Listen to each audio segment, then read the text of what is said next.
Hello student, আজ আমি এই ভিডিওতে তোমাদের উচ্চ মাধ্যমিকের সংস্কৃতর সাজেশান দিয়ে দিচ্ছি। আজকের এই সাজেশানে আমি তোমাদের গদ্যাংশ মানে গদ্য, পদ্যাংশ আর নাটক এইটুকু অংশ দেব। বাকি সাজেশান আমি অন্য ভিডিওতে একটা দেব।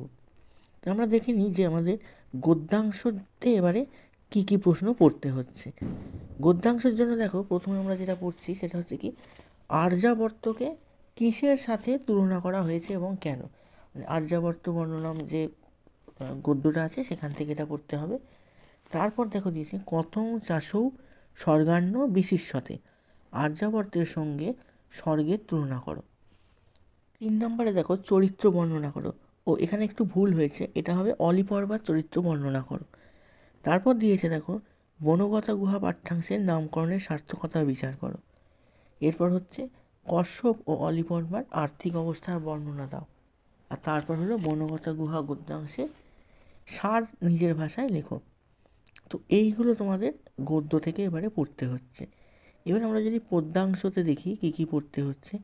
এখানে দেখো যে পাঠ্যাংশ অনুসারে মানে গঙ্গার মাহাত্ম্য বর্ণনা করতে হবে। গঙ্গার স্তোত্রমে তোমাদের প্রথমে এই প্রশ্নটা পড়তে হবে, গঙ্গার মাহাত্ম্য, গঙ্গার বর্ণনা করতে হবে। তারপর একটা লাইন তুলে এইভাবে এটা আসতে পারে যে নাহং জানে তব মহিমানম।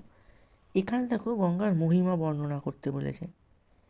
তারপরে আমরা দেখতে পাচ্ছি কি তোমাদের কর্মযোগ যেটা আছে ওখান থেকে হচ্ছে শ্রীমদ্ভগবদ্ গীতা থেকে যে মিথ্যাচারী কারা, মিথ্যাচারী অপেক্ষা কারা শ্রেষ্ঠ এবং কেন। আর আরেকটা এখানে পড়তে হবে যে পাঠ্যাংশ অবলম্বনে ভগবান শ্রীকৃষ্ণ যে নিষ্কাম কর্মযোগের কথা বলেছেন তার সংক্ষিপ্ত বিবরণ দাও। এরপরে আমরা যদি নাট্যাংশ দেখি, সেখানে আমরা দেখতে পাই কি যে ইন্দ্রবর্মা আর কৌমুদীর কথোপকথন লেখো। তারপর হলো বাসন্তী স্বপ্নম নাটকের বিষয়বস্তু বা নামকরণ বর্ণনা করো। তারপর দেখো তোমার পাঠ্য নাট্যাংশের মধ্যে দিয়ে নাট্যকার কী বার্তা দিতে চেয়েছেন বলে তোমার মনে হয়। তারপর একটা হচ্ছে নারী কাহবি যুগায়তে এই উক্তিটির তাৎপর্য বিশ্লেষণ করো। তারপর হলো বাসন্তী স্বপ্নম নাটকের প্রথম 3টি শ্লোকের তাৎপর্য বিশ্লেষণ করো।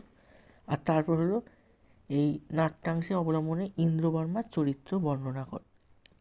এখানে তোমরা দেখছো যে যে প্রশ্নগুলো দেওয়া রয়েছে এগুলো কিন্তু অবশ্যই তোমাদের পড়তেই হবে। এবার তোমরা এর মধ্যে বেশিরভাগ প্রশ্নই হয়তো তোমাদের পড়া আছে, তাও এখানে যে সাজেশানটা দেওয়া আছে সেগুলো ভালো করে দেখে নেবে, এখান থেকে যেন কোনো প্রশ্ন মিস না হয়ে যায়, কারণ এর মধ্যে থেকে কিন্তু অবশ্যই তোমরা পরীক্ষায় কমন পেয়ে যাবে। আমি তোমাদের পরের ভিডিওতে তোমাদের যে বাকি অংশটা সাহিত্যর দিকটা, এইসবের যে বাকি দিকটা রয়েছে ভাব সম্প্রসারণ, সেই দিকটা তোমাদের সাজেশান দেব। এখন এই ভিডিওতে এতটা পর্যন্তই রইল। তোমরা আমাদের চ্যানেলে নতুন হলে চ্যানেলটিকে সাবস্ক্রাইব করে রাখো। দেখা হবে পরের ভিডিওতে।